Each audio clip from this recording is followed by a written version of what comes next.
আসসালামু আলাইকুম গাইস, আপনারা দেখতে পাচ্ছেন আজকে আমরা রাত্রে একটা খিচুড়ির পার্টি করব। এই জন্য হাঁড়ি চুলা সবকিছু নিয়ে রেডি হচ্ছি। আমাদের এই ভিডিওর মধ্যে অনেক স্কিপ বাদ দেওয়া হয়েছে। আপনারা দেখতে পাচ্ছেন আমরা গরুর মাংসটা সুন্দর করে হাঁড়ির ভিতরে কষিয়ে নিচ্ছি। আমরা মূলত আজকের এই পিকনিকটা করেছি মাঠের মাঝখানে।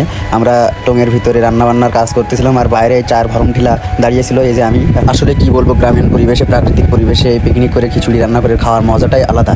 বেশ কিছুক্ষণ আমরা মাংসটা সুন্দর করে কষিয়ে আমরা দমে দিয়ে রেখে জালটা সুন্দর করে আমাদের বাবু সাহেব দিয়ে দিচ্ছিল। আমরা এর মাঝে একটু বিনোদন নিচ্ছিলাম আর কি।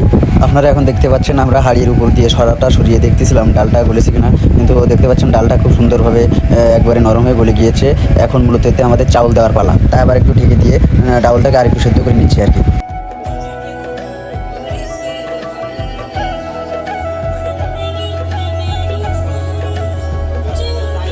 বেশ কিছুক্ষণ মজা করার পরে আমরা পাতিলের উপর থেকে সরাটা সরিয়ে দেখলাম আমাদের চাল এবং ডাউল সুন্দরভাবে বলে খিচুড়িটা একবারে শেষ পর্যায়ে চলে এসেছে। এই সময় খিচুড়ির ভিতর দিয়ে এত সুন্দর স্মেল বেরোচ্ছিল যে আপনাদের বলে বোঝাতে পারবো না।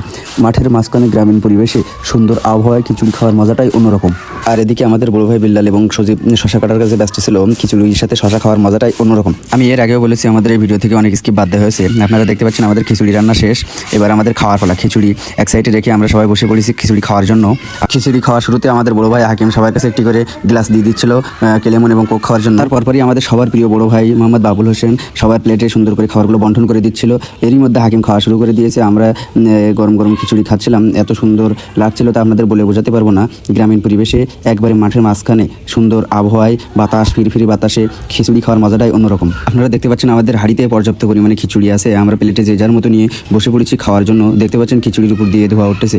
খিচুড়িটা এত স্বাদ হয়েছিল আপনাদের বলে বোঝাতে পারবো না। লাস্টে এত পরিমাণে খিচুড়ি বেঁচে গিয়েছিল যে আমরা খেয়ে শেষ করতে পারিনি। তাই আমি হাকিম এবং বিল্লাল ভাইয়ের ঘাড়ের উপরে খিচুড়ির হাঁড়িটা চাপিয়ে দিয়ে আমরা বাসায় নিয়ে যাওয়ার প্রস্তুতি নিচ্ছিলাম। রাত তখন 2টা বেজে যায়। তো আমাদের ভিডিওটা আজকে এই পর্যন্ত। ভালো লাগলে সবাই ফলো করবেন। ধন্যবাদ।